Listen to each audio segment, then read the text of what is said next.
can say international business, which is the most important part for lot of countries who are interested in doing the trades directly.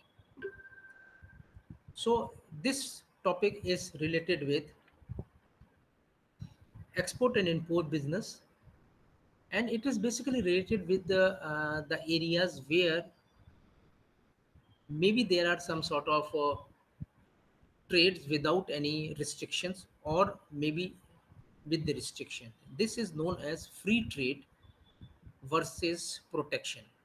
So I'm going to talk to you about free trade versus protection. So first of all, I'm going to talk to you what is protectionism.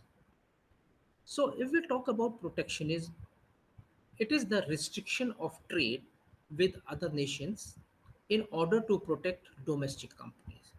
So if we talk about the domestic companies, you can very well understand that each and every country, they definitely require their own local companies to be protected by any means. So basically what happened, the different governments from different countries, they put up some sort of restrictions of trade. That means doing the export or import businesses freely between the countries to protect the domestic companies. Why they are protecting the domestic companies? Because the only reason for protecting domestic companies are to see that the companies will grow within their own territory and they sell the product within their own territory. But there are a lot of countries who are having a lot of problem regarding this. That means that they are not having any manufacturing units at large, so they require a lot of products to be exported from different to be imported from different countries, or maybe the things which they have to export those things. But protectionism means that basically it is a restriction of trade with other nation to protect the domestic company. Now the second point which comes, which is quite important, which is known as free trade. What is free trade? Free trade is the elimination of barriers to trade to the creating a large open markets for goods and services. In this situation, in free trade, the countries are eliminating the barriers. Barriers means different type of restriction related with the policies, procedures, or maybe there are different type of custom regulations also. So in free trade, what they have done, they have lifted the barriers so that the trade can be very open between the countries, and they are opening a big markets for goods and services to be provided to the needed nations. So, if we talk about some underworld countries, you know that in underworld countries it is very difficult for them to survive because they don't have manufacturing unit. And you can understand this thing also, when you don't have any manufacturing units, the things become difficult for you. From where you are going to get the goods? So for that they are going for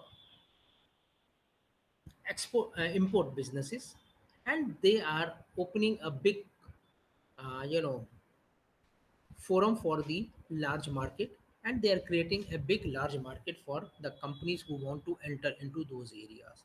So I'm quite sure that you are now clear about the protectionism and free trade, that what is protectionism and what is free trade. Now further to that, strong protectionism tends to lead to economic decline.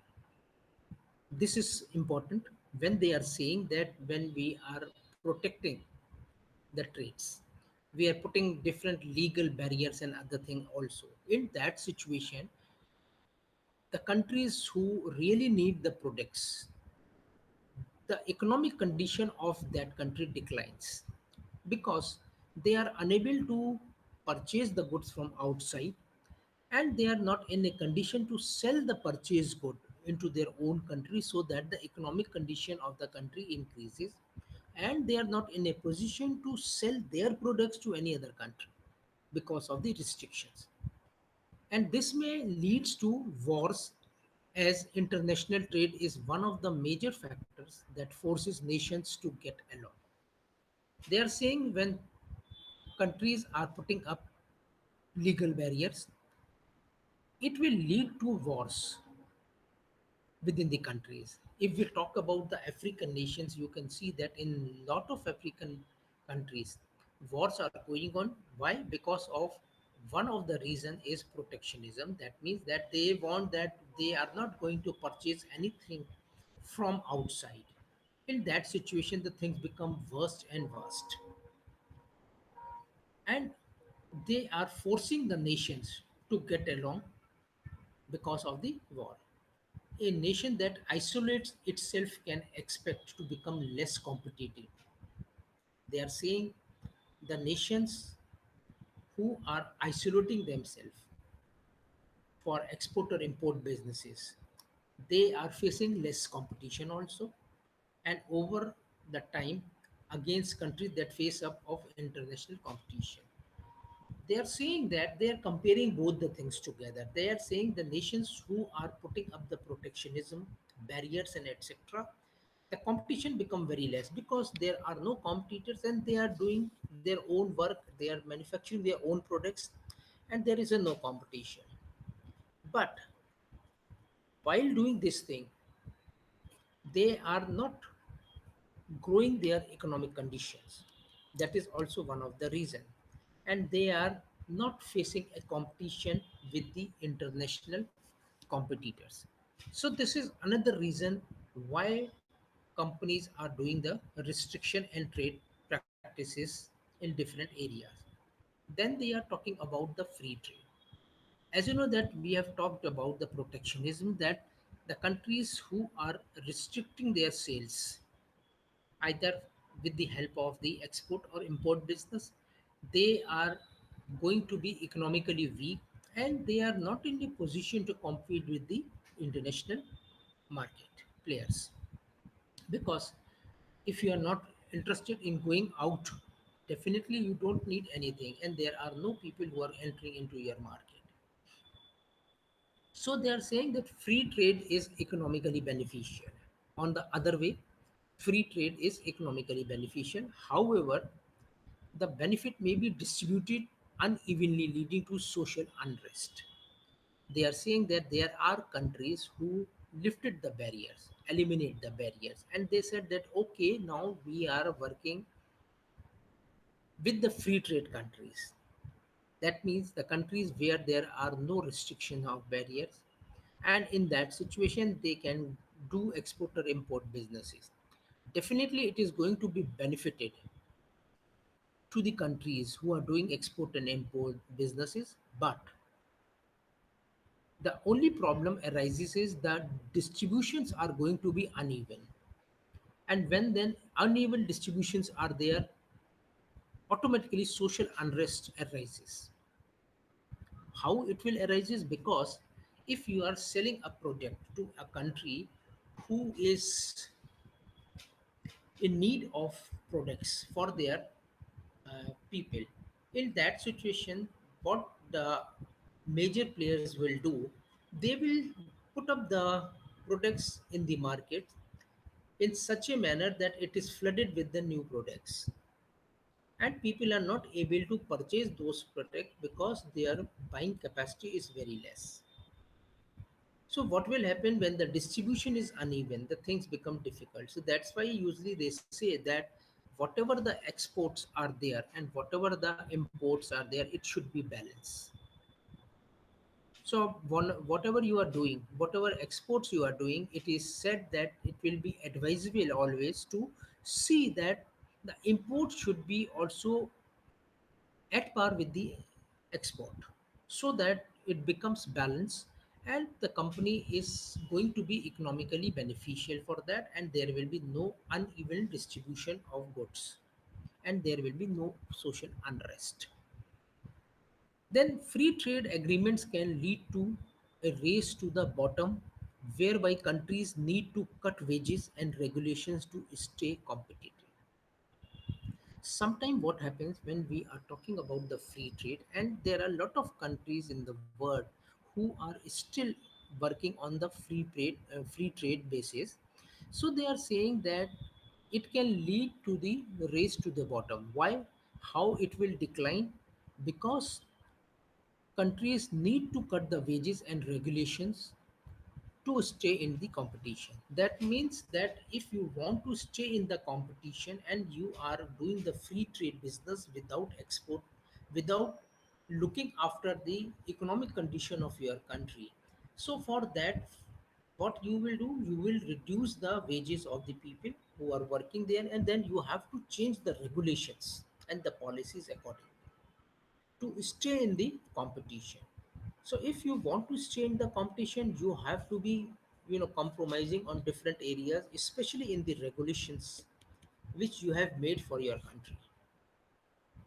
In many cases, it is usually seen that free trade may also have a negative impact on culture. Yes, they are saying it is also observed in many cases that the cultures are going to be hampered. How it is going to be hampered? Because it is usually seen that when we are going for the free trade, things are coming into the country and they are not bothered about the cultural differences of that particular country. So what will happen, they flood the market and they find out that if culture is also going to be hampered, they are not bothered about it. So it is said that it is going to create a negative impact on the culture also. So this is also one of the most negative part where free trade takes place. There are a lot of countries where free trade takes place. There are countries like underdeveloped countries. There are countries who are not very well developed, but they are trying to develop also. If we take example, we can take example of India and Nepal. We take example of Bhutan, India. We can take example of Africa and uh, China. We can take example of Africa and South Africa. We can take example of Africa and US. So these are the countries. Let's take example of China. What Chinese people are doing? They are bringing their products at very very low prices,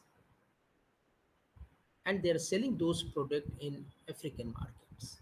They are flooding the products in African markets. So what will happen? They are changing the cultural pattern of that country. How they are changing the cultural pattern of that country? Because they are inculcating lot of things which are prevailing in their country, and they just want to put up those things in the country who are really in need of the products to protect their people. Then it is said that free trade allow a country to focus on its competitive advantages and import where it is weak. Yes, this is advantage that free trades allow the countries who are in this free trade business that they can focus on competitive advantage. What is competitive advantage? Competitive advantage means that the things which you are manufacturing, it is competitive enough to sell in the market. Suppose you are manufacturing a certain product in your country and the other countries also manufacturing the same product, so that means that you are manufacturing the product in large quantity and the product manufactured by other country is not in large quantities, so you are having a competitive advantage above that. Your selling proposition is much better, your prices are much better, your coverage regarding the area concern is better, so you are having a competitive advantage. And import where it is weak, that means you can always go for imports. So whatever you require, you can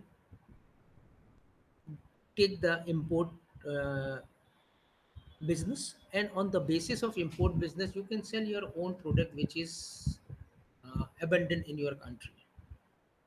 This tends to be protective advantages, grow stronger, and imports are cheap because you are importing from the countries that are good at producing each type of goods.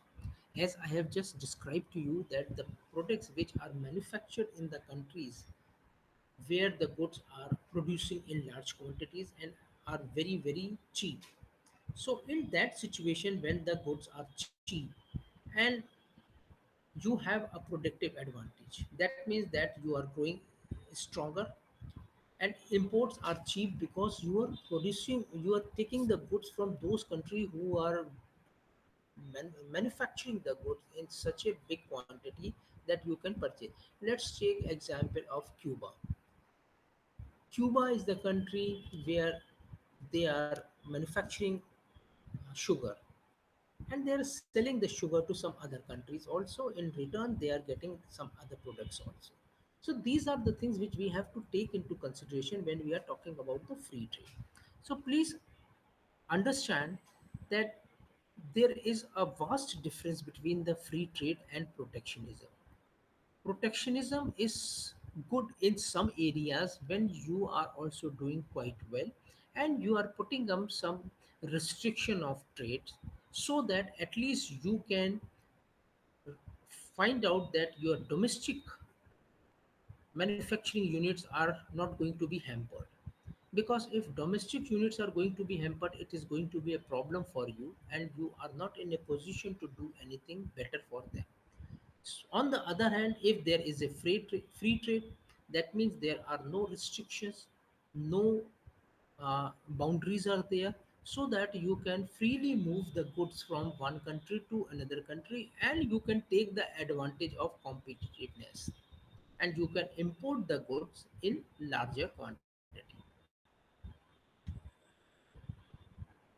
Then protectionism, if we talk about the protectionism again, they are saying protectionism protects local companies from international competitions and economic changes such as technological innovations.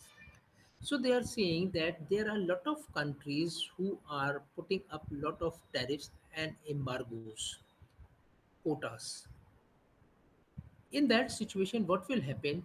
That they are protecting the local companies, as I have told you, and they are protecting the companies from the local competition, oh, from the international competition and economical changes such as technological innovations. That means if the countries are protecting their own products, so they are not competing with the international players. That means the innovations which are taking place in international market, it is going to be stopped at that situation.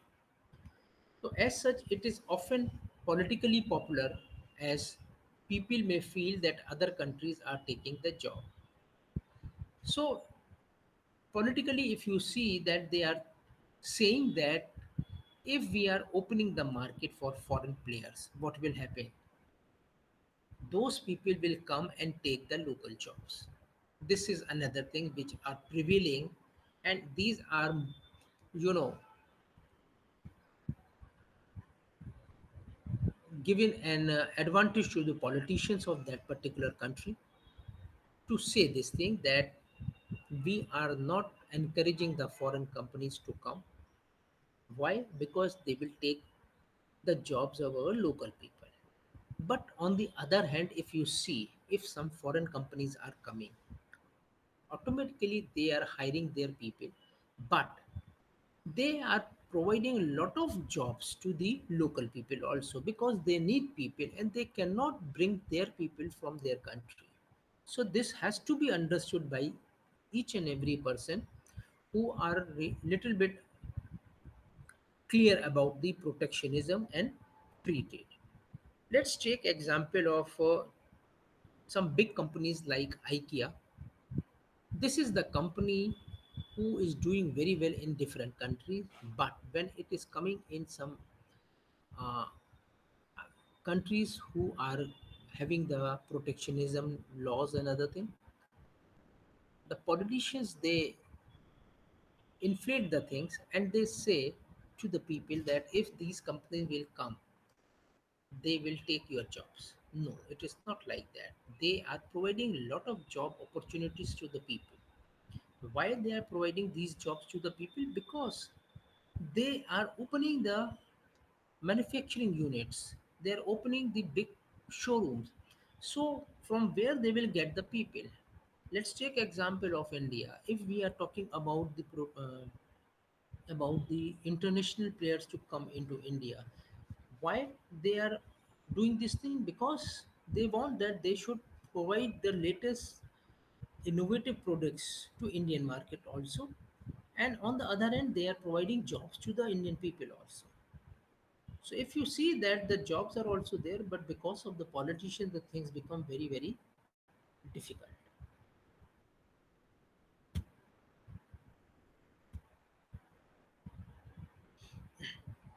Now we are going to talk about the modern theory of international trade. What is that? There are two scientists named Hacksher and Ohlin. They are British economists. They have theory of comparative advantage. This in theory introduces a second factor of protection, that is capital. This theory states that comparative advantage occurs from differences in factors and domains between the countries. That means they are saying, as per the comparative advantage theory, is that one person is, that means one country is producing some goods and the other person is also producing the good. So that means that it is a comparative thing. You can sell the product from one place to another place, and you can bring the goods from another place to your place. So this is the comparative advantage. And they are saying that this can only occur from the differences in the factors and domain between the countries. That means that the product which you are selling to another country, you have to see the difference of that particular product. Suppose I am selling product A to a country which is manufactured in my country in abundant. The other product which we want to purchase from another country for our country, they are also manufacturing the product, but the number of products are not too much in comparison to our thing. So because of the endowments thing between the countries, the difference will take place. So as per the Olin Heckscher, they said that as per the modern theory, basically it is related with the comparative advantages between the two countries. They are saying that every country has different factors. Thus, the cost of these factors differ depending upon their availability. That means they are saying that, as I have described to you just now, that two countries are there. One country is selling product A, another country is selling product B. But the cost of the factors differ from product A to product B because it depends upon the availability of the product. Suppose I want to purchase product A and I want to purchase this product from country B, but unable to purchase it because of one reason, that the product is not available there. So the same thing they are saying, that the cost of these factors differ depending upon their availability of the product. You cannot say that the manufacturing or the product which we are producing are of same cost. No, the cost differ because of the availability of the product. Example is, if a country has abundant labor, that means, it's we take example of China or India. We have lot of people as a labor. Then the cost of labor would be low in that country. Of course, when we are seeing the labor cost in our country, it is very, very low. That's why all the developed countries, they want the people from our country. Why? Because they knew this thing, that the labor cost in our country is very, very low. Let's take example of BPOs. What these people are doing. In India, people have opened the BPOs. In anticipation, they are taking the projects from BPO from USA, from Britain, from other countries, because in those countries the labor cost is very high. Let's check. Let me give you an example. If I am hiring one person at lower level for making one page of any particular project, In USA, they are charging 20 to $25 per page. If we multiplied those things, how much it will come to? 25 or 20 multiplied by 70, it comes to 1400 rupees. But in India, we are getting the labor at the rate of 200 rupees or 300 rupees or 400 rupees for one page only. So you can understand the difference between that. That's what this Olin and Heckler is saying, that it depends upon the availability of the product, and it depends upon the labor also, which I have given you a very simple example, that foreign national are giving their projects to Indian BPOs because of only one reason, because they knew this thing, that the things are much more cheaper in India or China. So why not take people from China and India? And on the basis of that, you have to get cheaper labor and you can get your work done effectively. Then there are some assumptions of these theories. So these assumptions are: needs of citizen of two countries are same. They are saying that these are the assumption that the needs of the citizens of two countries are the same. Transportation cost between the country is zero. They are saying when we are going for any free trade business in modern theory, the transportation cost between the two countries are going to be zero, because we are working on the comparative advantages, and on the basis of the comparative advantages, we are not charging anything regarding selling of the goods or transporting the goods from one place to another place. Then the third part is factors of production in both the countries are immobile. They are saying whatever the factors are there regarding the production of the goods in both the countries are immobile. That means it cannot move from one country to another country. These are the assumptions. And fourth, they are talking about is that the factors of production in both the countries are not available in same proportion. This is another point which we are talking about, is that there are different factors of production. So they are saying that in two countries, it is not necessary that the factors of production are available in the same promotion. Same promotion means that when we are talking about the comparative advantage thing, please remember this thing: when we are talking about the comparative advantage, that clearly indicates that we are comparing one country with another country. We are comparing production of one particular product in one country and production of one product in another country, but the factors of production are not same. Maybe in one country the proportion of factors of production are much more higher than comparison to another country. Then what are the basic terms of trade? As you know, when we are talking about the export and import businesses, we should know about the terms of trades also. Although there are a lot of things which we have to understand before we are going to understand the international business, that is, there are different terms of trade. Then we have to understand about the different documentation procedures, the abbreviations used in during the documentations. So we will discuss this thing in detail in further points to come. So they are saying the terms of trade means the concept of terms of trade. As I am talking to you about these things, that we should be very clear about the concepts of terms of trade. That what are the basic terms? Whether we are selling the goods directly to the consumer in another country, or whether we are selling these goods to through some distributors or wholesalers, or whether we are putting up our own manufacturing unit in that particular country. So what will happen when we are talking about the putting up a manufacturing unit in the country? You can very well understand that there are different terms of trade.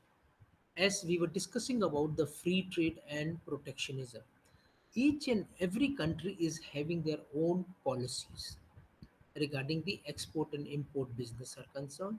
Then there are policies which are arising with the help of the custom departments also. Then there are international trade, policies also. So we have to be very very clear about the concepts of trade, that what are the basic concepts of trades. Then specialization and exchange benefit all the trading partners.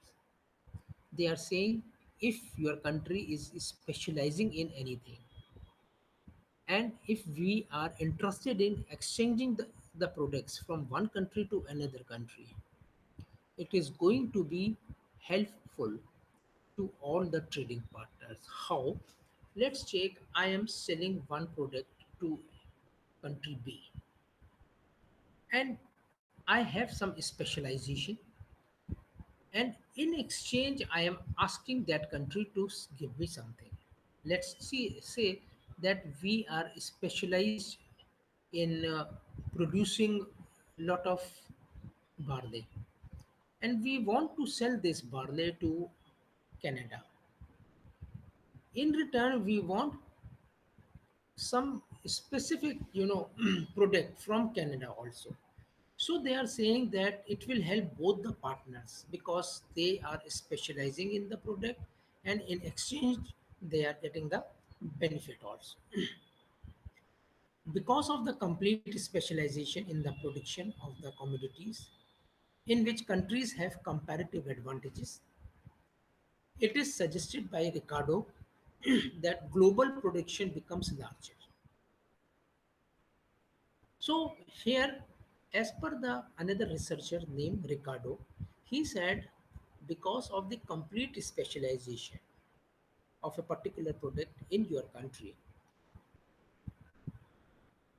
so in that situation, what will happen? The countries who have comparative advantages, the global production become larger. Why? Because the production become larger because you want to sell a product to any other country, and in that country they require the product.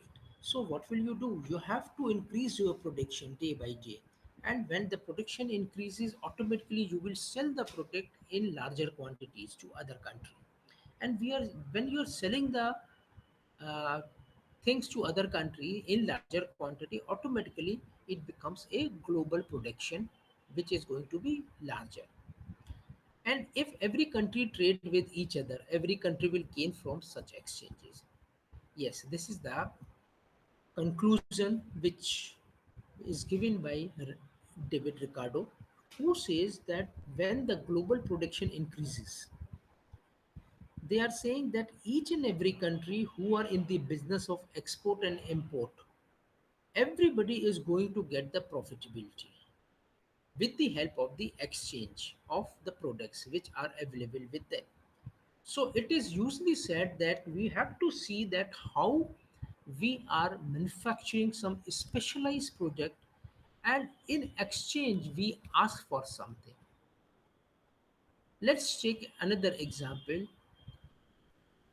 In India, we are manufacturing cotton, and we have specialized in cotton manufacturing, so that we are manufacturing a lot of shirts, and we are selling these shirts to European market. And from the European market we find out that okay, they are very good in manufacturing some sort of honey, or maybe manufacturing some sort of different variety of products. So what we will do, we will do the exchange business with the European country, and in return what we are going to get, we are going to get all the benefits. So we are also going to get the benefit, and European Union traders are also going to benefit, because it is with the help of the change of exchange from one country to another country. Then gain from the trade. What do you mean by gain from the trade? This means that nations, whether they are developed or underdeveloped, trade with each other because trade is mutually beneficial. Definitely, they are saying that the nations, either they are developed countries or underdeveloped countries, they are doing the trading. Why they are doing the trading? Because only one reason, they want the mutual benefits.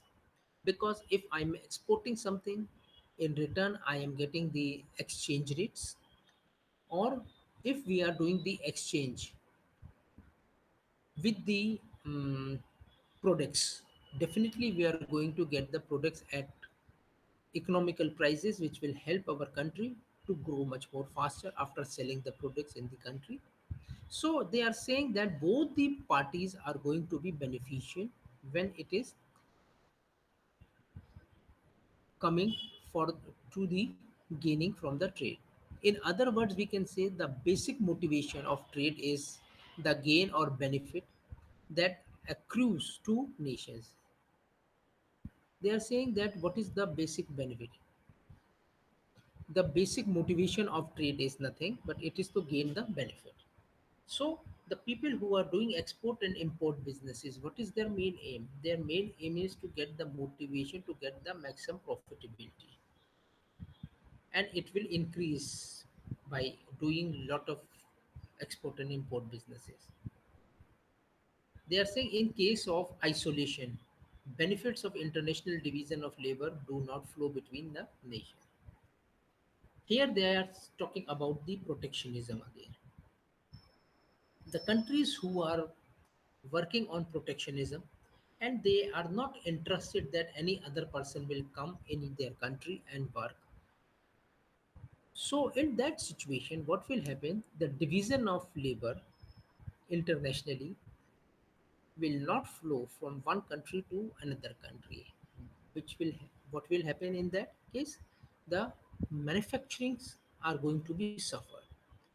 So most of the organizations in foreign countries, they find out that it is always advisable if we go for the exchange of trade from one place to another. Trade means trades of goods or services. That means whether the products or the services like consultancy services or the labor. It is advantageous for all the countries of the world to engage in international trade. Yes, they are saying that it is always advisable and advantageous for each and every country to go for the international trade. Why? The reason is only one. If we are doing the international business, you are getting the profitability, you are getting the uh, you know productivity in terms of increasing the production globally. And when you are increasing the production globally, you can very well understand that the things are becoming in your favor. Or you are doing the export and import businesses, that whatever you are exporting, in return you are getting something, and whatever you are importing, you are giving something to other country. So it will help your domestic market also in some way.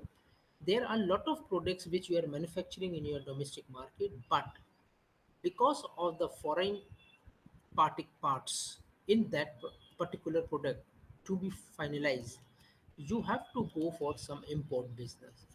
So in this situation, you have to see that if the countries are having a free trade, you can always ask them to bring the product, and you can get the end product from there. I can give you another example, that the people who are taking the goods from India, that means the electronic items or heavy industrial equipments to underdeveloped countries, where they require this thing badly for the development of their own country. In those countries, they are having a free trade zone. That means that they are not charging any sort of uh, you can say any sort of fees or anything from the person. So in that situation, what Indians are doing, they are manufacturing the industrial equipment, then they are selling the same equipment to underdeveloped countries, or maybe some developed countries also, where they require these things effectively. So this is the gain from the trade. If you are doing international business, as it is said clearly that both the parties are going to get the benefits after doing the business together. However, the gains from trade can never be the same for all the trading nations. Yes, that is very, very important, which they are talking about is that you cannot say that whatever the gains are there, these gains are same for each and every people or the country. No, when we are trading, maybe the percentage of gains for one country is much more higher than the percent of gain from the other country. Some countries may reap a larger gain compared to the others. So they are saying there are some countries who are really getting more gain when they are going for the trading.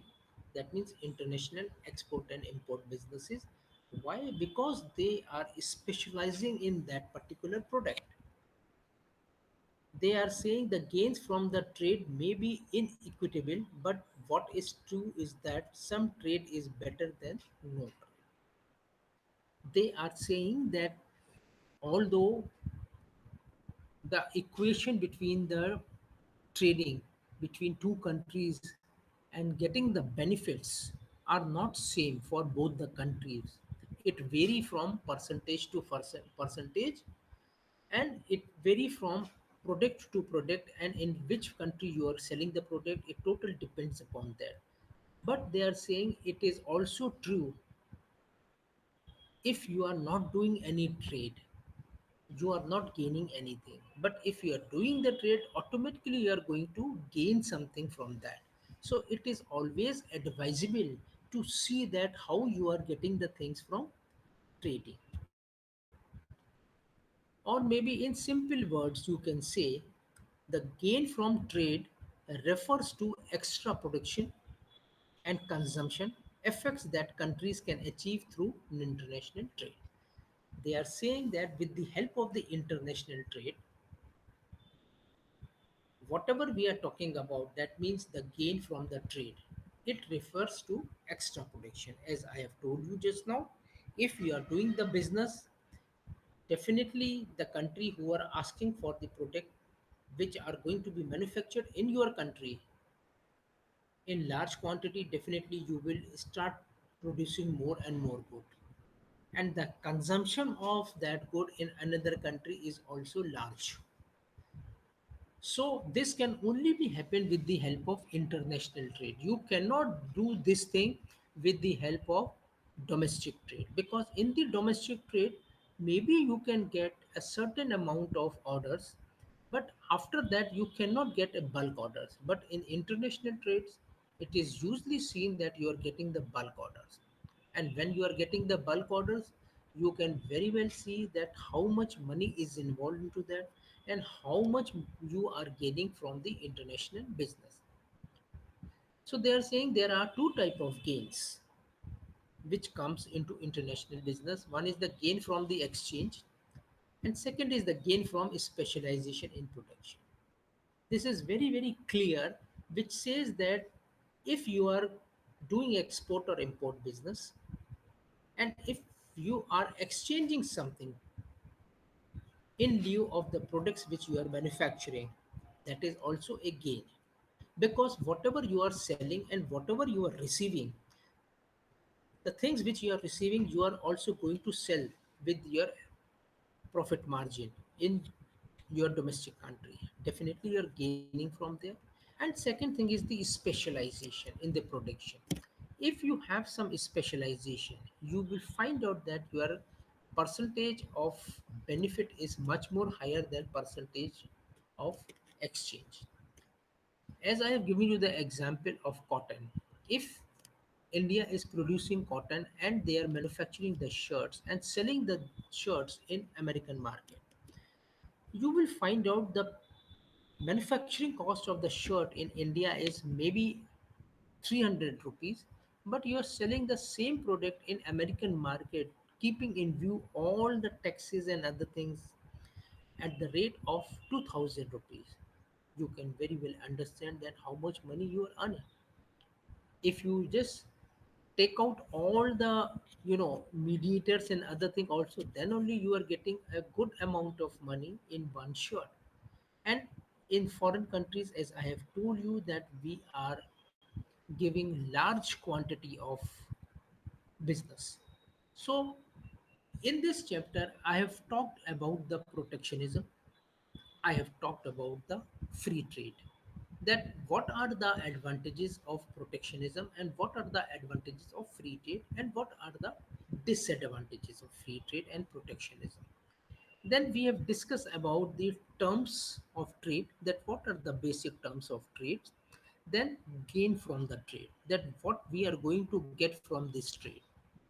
If somebody says that why you are doing international business, what is there in international business, in that term you can say that international business is the business where you can get the benefit with the help of either exchanging the products or with the specialization of the product. So this is the thing which you can easily talk to the people who ask you about anything which is related with free trade or protectionism. Then apart from that, we have talked about the modern theory also, that what these scientists said about the comparative advantage theory and the endowment theories, that if there is a comparison between the products between the two countries, you can see that how we are getting the advantage while going for the export or import businesses. Now, on the basis of this topic, I have just made some MCQs.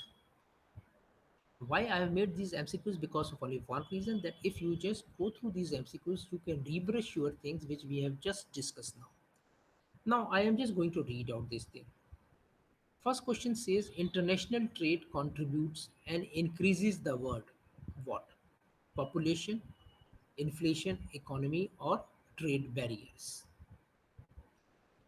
Second question says the ratio of trade to GDP was as high as dash in 1913, or maybe you can say that in 2021 the ratio of trade to GDP, gross domestic product, you can understand that what is the situation there. Then third question say free international trade maximizes world output through what? Countries reduces various taxes imposed, countries specializing in production of goods they are best suited for, perfect competition between countries and other special regions, and D is the diluting the international business laws and conditions between the countries.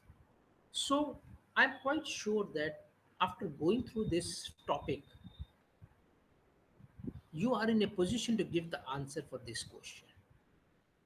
The next question which I have just put up here is domestic companies limit its operation to dash political boundaries, international, national, transnational, and global. Then trade between two or more than two countries is known as what? International business, external trade, international trade, or unilateral trade.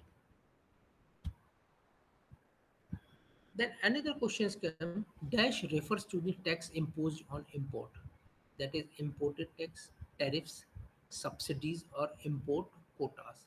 So you have to think over it and then you have to give the answer, that what are the taxes, why taxes are imposed on imports, and what is these imposed taxes are known as, either these are tariffs or import quotas. Then dash means selling the product at a price less than ongoing price in the market is known as what? Quota, tariff, subsidies, or dumping. These questions are common questions, and I think it will be easier for the person if you just think about it, that what we have discussed in free trade and protectionism, you can give the answer for this. Then I have given one question, dash is the oldest international trade theory, country similarity theory, theory of absolute advantage, product life cycle, and mercantilism theory. I'm sure that you are able to give the answer for this also. Then a voluntary export restraints is the opposite form of what? import quotas, international tariffs, subsidies, or dumping. Then the international trade between dash is the like a vast game of beggar my neighbor.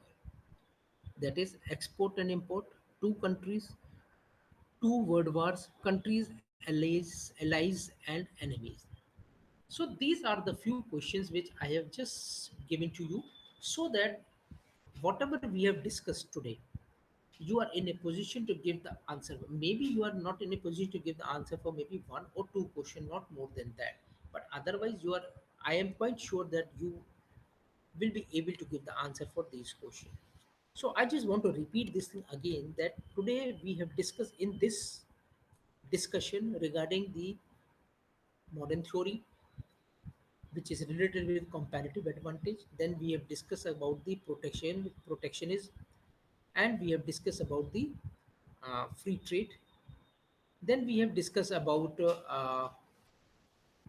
what are the trade terms which are used here. Then we have discussed about different type of researchers report which says that if we are specializing in any particular product we can earn more, and they said that the gain from the trade is only on the with the help of the two things, that is either with the exchange of the goods, and second is what, second is basically related with the specialization of the goods. So please remember this thing when we discuss about anything related with the free trade or protectionism. You should be in a position to understand these things, and this will help you out in getting the advantages above the other people. So this is all about from my side. Thank you very much. Thank you.